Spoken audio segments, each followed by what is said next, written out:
خولی نایبی کوردستان پێنایە هەفتەی 27 و لایەکێک لە یاریەکانی ئەم هەفتەیەدا چەمچەماڵ میوانداری سەید سادقی کرد. دۆخی چەمچەماڵ با جۆرێکە کە تەنها بردنەوەی سێخاڵ کەمێک لە ئازاری ئەویانەیە لە ڕیزبەندی خولی نایب ساڕێژ دەکات و ئومێدی ژیانەوەی پێدەبەخشێت تا ئەوەی جەنگی سەرکەوتن بۆ ناوچەی ئەمان بکات. کوڕانی سەید سادق تا ڕادەیەک دۆخەکەیان جێگیرە و لا ناوچەی ئەمانی ڕیزبەندی خۆیان دەبیننەوە.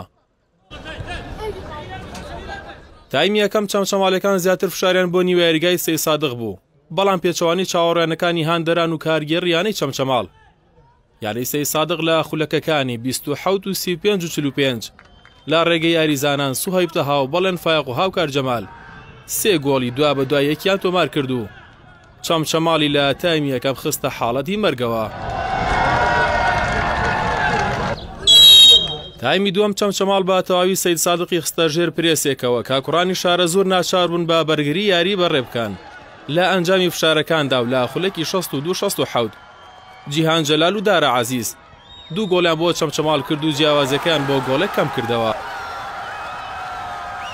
خولەکی هەفتان ئابژیان لێدانێکی سزای بۆ چەمچەماڵ ژمار کرد، بەڵام جیهان جەلال سەرکەوتوو نەبوو لە یەکسانکردنەوەی ئەنجامەکە. لە هێرشێکی هەڵگەڕاوەدا هاوکار جەمال لە خولەکی 75 گۆڵی دووەمی خۆی و چوارەمی سەید سادقی تۆمار کرد. پێش کۆتایی هاتنی یاری و خولەکی 83 عەبدوڵڵا غەزبان با لەدانی ڕاستەوخۆ گۆڵی سێمی بۆ چەمچەماڵ تۆمار کرد. یاری بەو شێوەیە تا کۆتایی بەردەوام بوو. سەید سادق لە خاکی چەمچەماڵ سێ خاڵی گرنگی بەدەستێنا.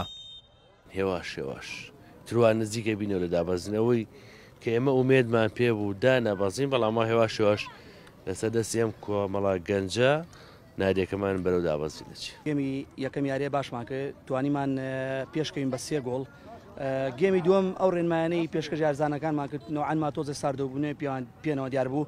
بە حەقەت شتێ نۆرماڵ شاوان ینی وەرشی چەمچەماڵ و زەختە بکە و بێتە پێشەوە بە و زیادە عادیدی بکە و گۆڵ بکە لێمان لە مەلعەب خۆیەتی و یارێک تیپەکەی با بڵێن نێزگە لە دابەزینەوە. پاش بەڕێوە چوونی 27 هەفتە لە خولی نایبی کوردستان یانەی چەمچەماڵ 28 خاڵی کۆ کردوێتەوە لە سیانزەی ڕیزبەندی دەبینرێت.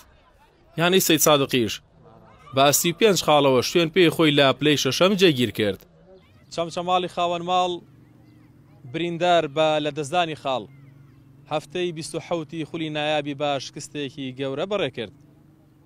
خاڵەکانی چەمچەماڵ بە شێوازێکە کە ڕەنگە زۆرێک لە یانەکانی کوردستان ئومێد بە حاڵی ئەو یانەیە نەخوازن. ئەگەر بم شێوێ بڕوات لە وەرزی داهات و یاریگای چەمچەماڵ چی دیکە هیچ جارێکی خولی نایابی بۆ چەمچەماڵ تێدا ئەنجام نادرێت.